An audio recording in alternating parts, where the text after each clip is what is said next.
12 জানুয়ারি 1863 সাল কলকাতার সিমলা অঞ্চলের 3 নম্বর গৌরমোহন মুখোপাধ্যায় স্ট্রিট, হ্যাঁ, এখানেই জন্ম হয় যুব সমাজের আইকন তথা পথপ্রদর্শক নরেন্দ্রনাথ দত্ত, এখনকার Swami Vivekananda.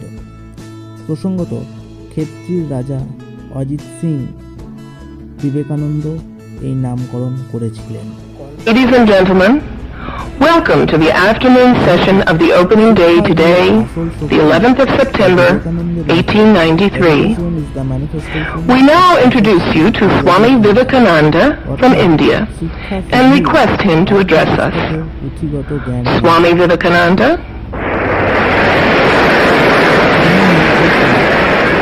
Sisters and brothers of America,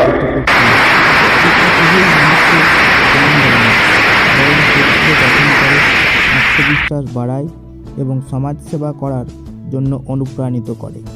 তার মতে সঠিক শিক্ষার দ্বারা